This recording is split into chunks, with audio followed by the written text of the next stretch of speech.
Hello friends, మీ Vamshi's veg వేదాకి మరొకసారి సుస్వాగతం. ఈరోజు వీడియో అసలు మిస్ అవ్వకూడదు, ఎందుకంటే very special recipe instant tri colour pickle. చిన్న చిన్న అకేషన్స్కి సడన్గా గెస్టులు వచ్చినప్పుడు ఇది ఎంతో ఉపయోగం. ఏమాత్రం ఆలస్యం చేయకుండా కావలసిన పదార్థాలు తయారు చేసే విధానాన్ని చూసేద్దాం. ముందుగా 200 గ్రాముల దొండకాయలు. ఈ దొండకాయలు చాలా పచ్చిగా ఉండాలి, స్ట్రాంగ్గా ఉండాలి. అంతే పరిమాణంలో ముల్లంగి, అలాగే క్యారెట్.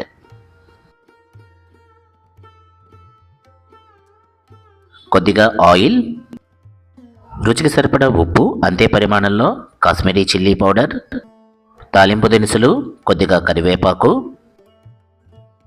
వెల్లుల్లి రెబ్బలు, 1 స్పూన్ ఆవపిండి, చిటికెడు పసుపు, కొద్దిగా ఇంగువ, చిన్న బెల్లం ముక్క యాడ్ చేసి ముందుగానే ఉడికించి పెట్టుకున్న చింతపండు గుజ్జు 50 గ్రాములు.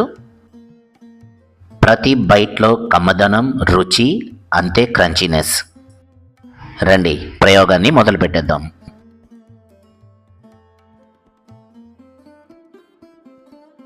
శుభ్రంగా కడిగి ఆరబెట్టుకున్న క్యారెట్లను చిన్న చిన్న ముక్కలుగా కట్ చేసుకుందాం.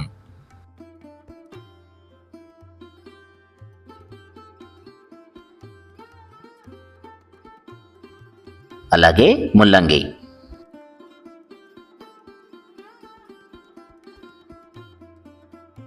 చూడండి, దొండకాయలను కట్ చేసినా సరే ఇలా గ్రీన్గానే ఉండాలి.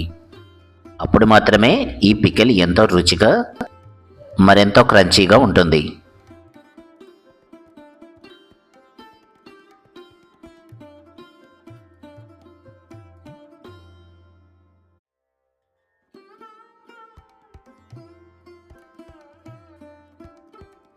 ముందుగా ఒక పరిశుభ్రమైన మిక్సింగ్ బౌల్లో సన్నగా కట్ చేసుకున్న క్యారెట్ ముక్కలు,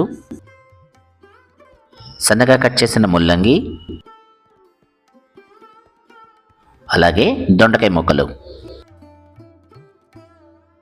వీటన్నింటికి ముందుగా చిటికెడు పసుపు, ఇంగువ, 3 లేదా 4 స్పూన్ల ఆయిల్ యాడ్ చేసి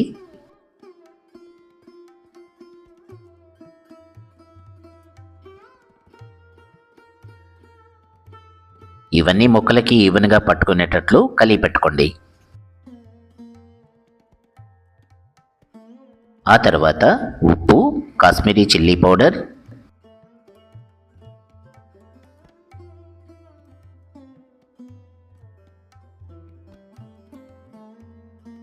వెల్లుల్లి రెబ్బలు, అలాగే ఆవపిండిని కూడా కలిపి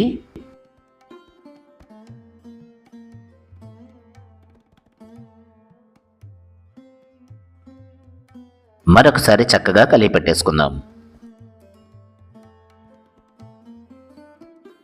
ఈ మసాలాలన్నీ ఈవెన్గా ముక్కలకు అంటుకున్నాయి. ఇప్పుడు ముందుగానే ఉడికించి పెట్టుకున్న చింతపండు గుజ్జును కూడా కలిపి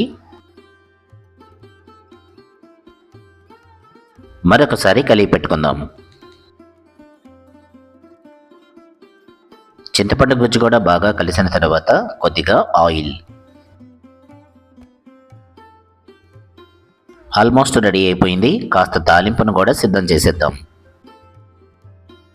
ప్యాన్ హీట్ ఎక్కిన తర్వాత కొద్దిగా ఆయిల్, తాలింపు దినుసులు,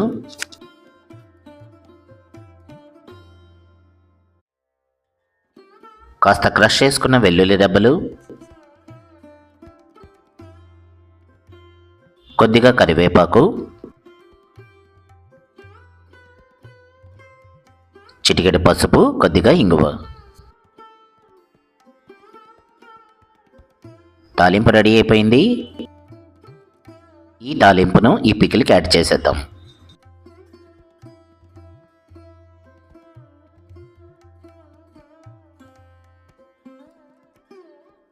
క్యారెట్, ముల్లంగి, అలాగే దొండకాయలతో instant tri colour pickle ready.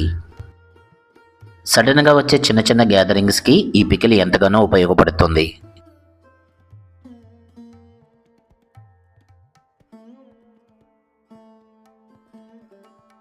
ప్రతి బైట్లో ఎంతో క్రంచీగా, రుచిగా మరెంతో ఆరోగ్యాన్ని ఇచ్చే ఈ ఇన్స్టెంట్ పికిల్ కనుక మీకు నచ్చితే ఒక లైక్ చేయండి, షేర్ చేయండి, కామెంట్ చేయండి.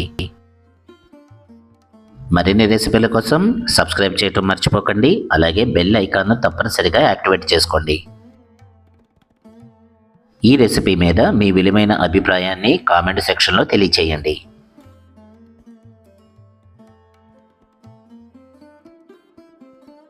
చివరిగా మన హ్యాష్ట్యాగ్ మనసుతో వండండి, ప్రేమతో వడ్డించండి. మరొక రెసిపీతో మళ్ళీ కలుద్దాం.